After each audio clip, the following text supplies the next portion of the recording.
အီရန်နိုင်ငံဘက်ဂဒက်မြို့မှာရှိတဲ့အမေရိကန်တန်ယုံမလ14ရက်စနေနေ့မှာ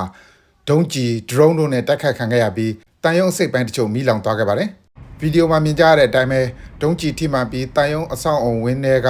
မီးခိုးလုံးတွေတက်နေတာကိုတွေ့ရပါတယ်။ဘက်ဂဒက်မြို့က Green Zone လို့ခေါ်တဲ့လုံခြုံရေးတွေအထက်ထပ်ချထားတဲ့ဒီအထူးဇုံထဲမှာအမေရိကန်တန်ယုံခေါင်မိုးပေါ်ကရဟတ်ယာဉ်အတက်အဆင်းလုပ်တဲ့ကွင်းကိုထိမှန်သွားကြောင်းအီရတ်လုံခြုံရေးတာဝန်ရှိသူတွေကအတည်ပြုပြောဆိုပါတယ်။သတင်းတချို့မှာတော့ Serum လေကြောင်းရန်ကာကွယ်ရေးစနစ်ထိမှန်ပျက်စီးသွားတယ်လို့ရေးသားကြပါတယ်။သမ္မတဒေါ်နယ်ထရမ့်ကတော့ဒီတိုက်ခိုက်မှုဟာအီရန်ရဲ့လက်ချက်ဖြစ်ကြောင်းပြောပါတယ်။တစ်ချိန်တည်းမှာပဲဒေသတွင်းမှာရှိတဲ့အမေရိကန်နိုင်ငံသားတွေအတွက်နိုင်ငံရေးဌာနကမလ14ရက်နေ့မှာခီးသွွားသတိပေးချက်ထပ်မံထုတ်ပြန်ထားပါတယ်။ဒီတိုက်ခိုက်မှုကြောင့်မြေပြင်မှာရှိတဲ့လူထိခိုက်ဒဏ်ရာရတယ်ဆိုတဲ့သတင်းတော့မကြားရပါဘူး။အမေရိကန်နဲ့အစ္စရေးတို့ကအီရန်ကိုဖေဖော်ဝါရီလ28ရက်နေ့မှာစတင်တိုက်ခိုက်တဲ့နောက်ပိုင်းအီရန်စစ်ပွဲဟာတခြားနိုင်ငံတွေကိုပါတဖြည်းဖြည်းကူးစက်လာပြီးဒေသတွင်းစစ်ပွဲအသွင်ဆောင်လာနေတာပါ။ဒီတော့တွင်အီရန်နိုင်ငံကရေနံတွေအဓိကတင်ပို့နေတဲ့ခတ်ကျွန်းက